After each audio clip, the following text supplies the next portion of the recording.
Hello students, आज हम adiabatic flame temperature या एडियाबेटिक कंबशन टेम्परेचर के बारे में थोड़ा सा डिस्कशन करेंगे।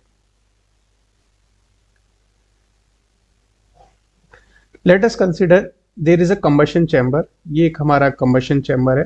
Let us say this is our combustion chamber और we have insulated it from all the sides. हमने इसको सब तरफ से इंसुलेट कर दिया है और लेट अस से यहाँ पर फ्यूल और एयर का मिक्सचर हमने यहाँ पर प्रोवाइड किया है फॉर द कंबशन।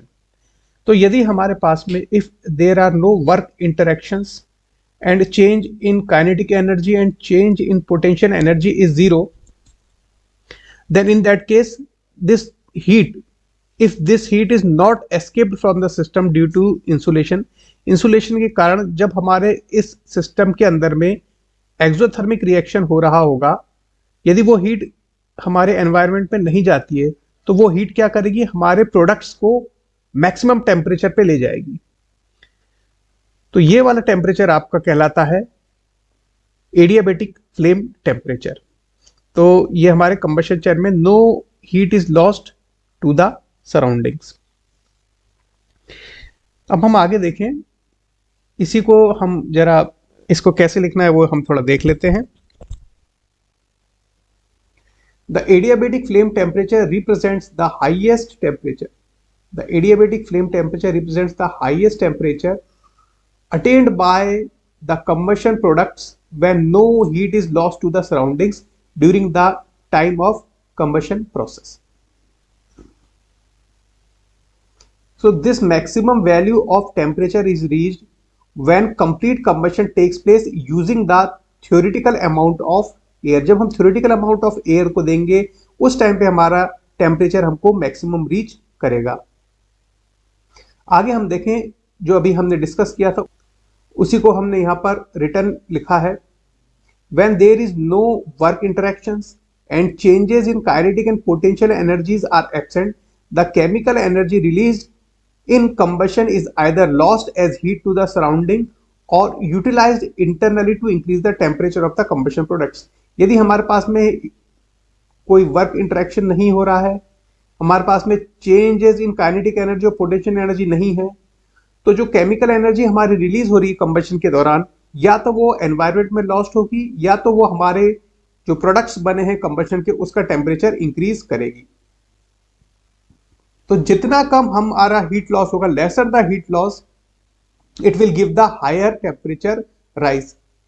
यदि कोई लिमिटिंग केस होगा तो उसमें क्या होगा, there is no heat loss, मतलब परफेक्टली इंसुलेटेड हो जाए, जिसके उस केस में हमारा सराउंडिंग पे हीट ट्रांसफर जीरो हो जाएगा। उस केस में हमारे पास में जो टेम्परेचर है प्रोडक्ट्स का, that will be of the highest value and it is called as the adiabatic flame temperature और adiabatic combustion temperature of the reaction.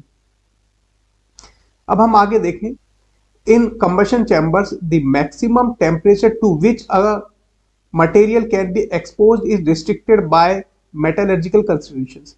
हमारे जो भी जहां पर कंबशन हो रहा है, जिन कंबशन चैम्बर में, उसमें जो मैक्सिमम टेम्परेचर की वैल्यू है वो मेटलर्जिकल कंसीडरेशंस के कारण एक लिमिट तक रेस्ट्रिक्टेड होती है, लिमिटेड होती है, उससे ज्यादा हम किसी का टेम्परेचर नहीं बढ़ा सकते। इसलिए दस the adiabatic flame temperature is a very significant factor in the design of combustion chambers, gas turbines and nozzles etcetera. तो जो हमारा एडियाबेटिक कंबशन टेम्परेचर है, हमारे कंबशन चैम्बर की डिजाइनिंग या गैस टर्बाइंस या नोजल की डिजाइनिंग में बहुत ही इंपॉर्टेंट फैक्टर प्ले करता है। नेक्स्ट देखें, however the actual maximum temperature in these systems are notably lower than the adiabatic flame temperature। हम जो रियल केसेस, जो प्रैक्टिकल केसेस हैं, उसमें हमारे पास में जो ये आपके कंबशन चैम्बर्स हैं या गैस टर्बाइंस हैं या नोजल्स हैं, वहां पर जो टेम्परेचर हमको रीच होता है वो एडियाबेटिक टेम्परेचर से कम रहता है। उसका रीजन ये है, पहला कि जो कंबशन है वो पूरी तरीके से कंप्लीट नहीं हो पाता, it is an incomplete combustion. Secondly, there is a heat loss to the environment, perfectly insulation कुछ नहीं हो पाता है, इस कारण हीट लॉस होता है हमारा।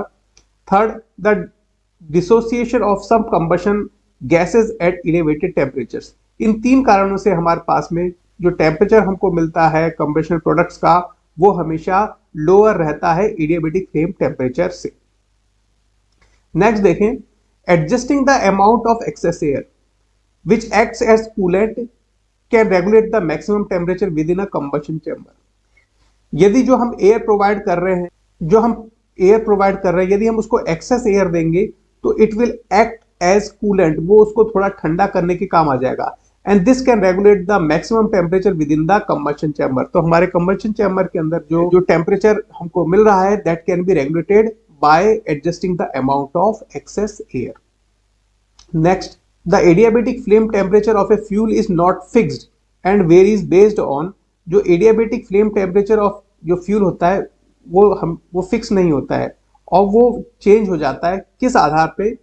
पहला, द स्टेट ऑफ रिएक्टेंट्स, जो हमारे रिएक्टेंट्स की स्टेट क्या है उसके आधार पे हमारा एडियाबेटिक फ्लेम टेम्परेचर चेंज होता है। दूसरा, the extent of reaction completion, कितना हमारा रिएक्शन कंप्लीट हो पाया उस पर भी एडियाबेटिक फ्लेम टेम्परेचर डिपेंड करता है। तीसरा, the quantity of air employed, कितनी क्वांटिटी ऑफ एयर हमने प्रोवाइड करी है। इन 3 फैक्टर्स के कारण हमारा जो adiabatic flame temperature that is not fixed.